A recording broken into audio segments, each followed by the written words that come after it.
Good morning. This is Chapter 4, Palsy, Philosopher, Secrets Revealed. We moved to Overlook Farms.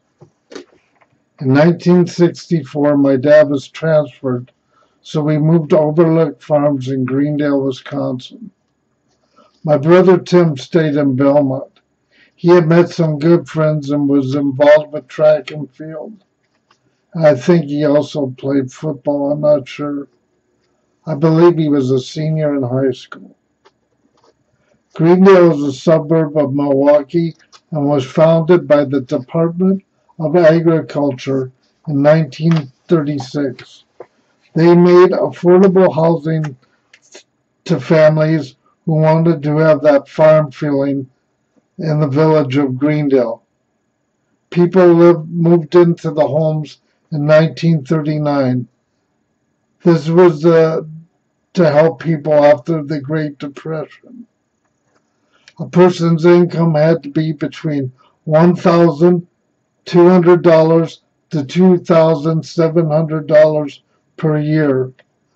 Allowances were made for doctors and other professionals. The average rent for a three-bedroom home was $19 to $46 per month. Electricity was $3.40 per month. Water was $1 per month. The original village had a town hall, several businesses, 572 living units, 366 buildings. The farmland of the village was made up of 3,400 acres. In 1950, the Public Housing Administration gave Greendale residents the right to purchase their homes from the government. In 1952, this process was pretty much completed. In August 8, 1961, land was sold to people so they could buy big homes on large lots, which we in Greendale called Overlook Farms. The village has a total of 5.57 square miles. In the 2000 census, there were 14,405 people living in Greendale. My dad really loved the house in Greendale. It was on an acre of land, almost an acre. It had a huge front and backyard. The house was built in 1964 and had over 3,500 square feet. In 2016, 50 years later, it's close to 6,000 feet now. Back in '64, we had 5 bedrooms and 3 bathrooms. Now again, having cerebral palsy, I have to look and study physical things more than people. I'm forced to. Now, going in the front door, there were a lot of steps going up and there was a large grassy area. So a lot of times we just came in the garage. And when I came in the garage, there was a long driveway that you walked up. First it was gravel, but then we had it blacktopped. I had to go from the garage, I had to go up 2 steps from the garage. There was a hallway to my left and a laundry room with a long-built table for folding clothes, and there was also a phone on the wall. Behind that, there was a bathroom. Across from the garage door, about 8 feet, was a door to the backyard. By the hall closet and garage door, if you turn left, you went up 5 stairs to the family room. It was a big living room, family room. I mean, it was by like 25 feet by 15 with 10 feet high ceilings. It had a built-in desk on the side of the wall where it was good for us to do our homework there, and it had a built-in bookcase. Up 2 steps, and you were into the kitchen. Now, if you went straight ahead from the kitchen, you went into the dining room. To the right of the dining room was the living room. turn right and go down the hall, and you're back into the kitchen. If you went back to where you walked up to the 2 steps from the kitchen into the kitchen and turned right, there was a door, and that led to the basement. Down 14 to 17 steps. Not sure. It's been over 50 years. We had a pool table down there in the basement, and a couch and a rug and stereo, and we only used half of it. It was the other half was for storage. Mom had to put mats on the wooden stairs so I could go up and down them, and I wouldn't slip and not have any traction.